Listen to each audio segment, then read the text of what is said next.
selamat malam kawan Perkenalkan, dosen sekalian. Perkenalkan saya Bintang. saya Joshua.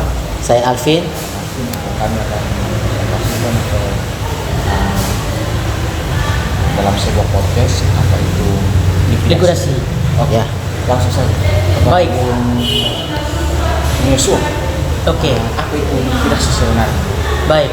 Karena kita di sini berkumpul untuk membahas satu materi tentang likuidasi, jadi tanpa panjang lebar, mungkin secara garis besar atau secara singkat yang bisa saya jelaskan, likuidasi itu adalah proses satu perusahaan atau proses penutupan dan pembubaran satu perusahaan yang dimana dengan cara menjual aset-aset perusahaan.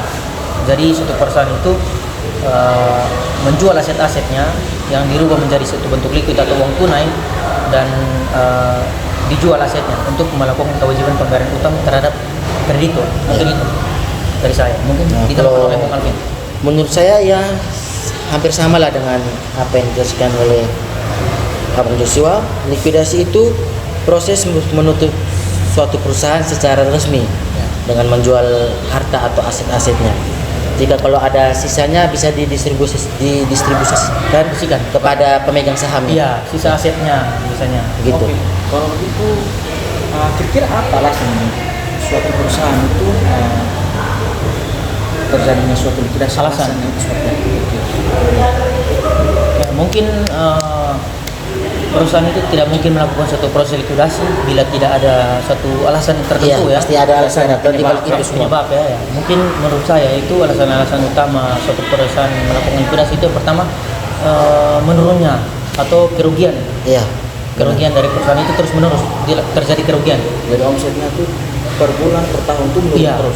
omsetnya, grafiknya itu menurun karena penurunan.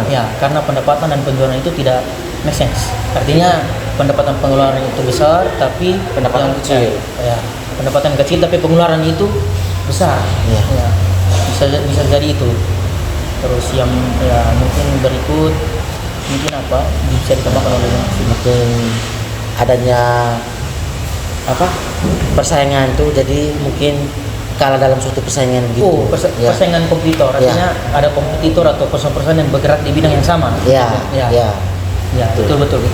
Jadi mungkin alasan tertentu itu yang melakukan penyebabnya terjadi likuidasi. Betul. Oke, selanjutnya itu mungkin dalam suatu proses itu pasti ada regulasi di situ.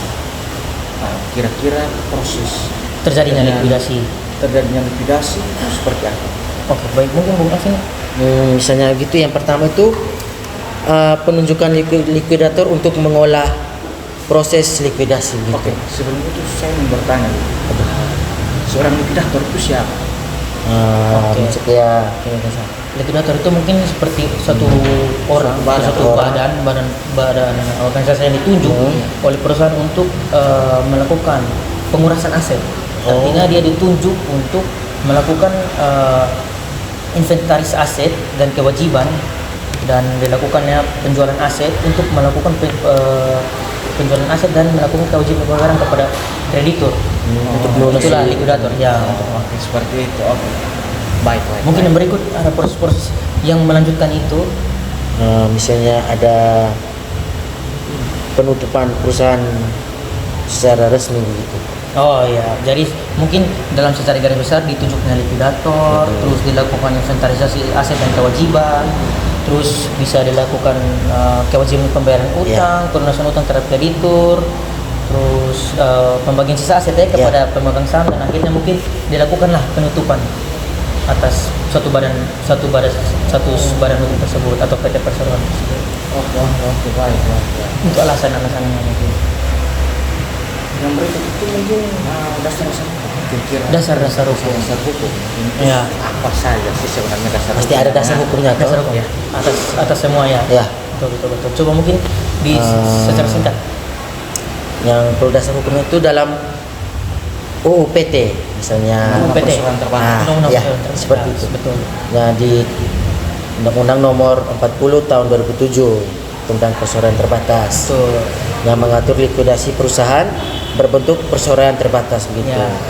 Juga pasal 142 sampai dengan 152 yaitu mengatur mengenai pembubaran, likuidasi dan berakhirnya status badan hukum PT gitu.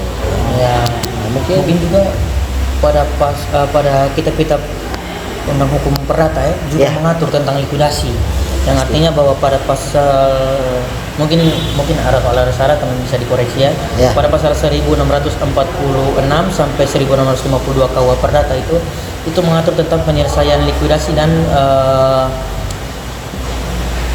persekutuan.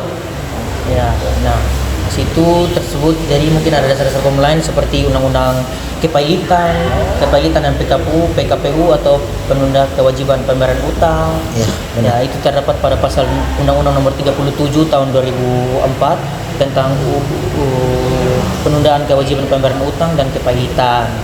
Terus ada peraturan OJK jika misalnya suatu perusahaan itu bergerak di bidang keuangan, Ya, biasanya itu dasar hukumnya dikeluarkan oleh pengaturan otoritas jasa keuangan. Ya, mungkin itu dasar-dasar hukumnya.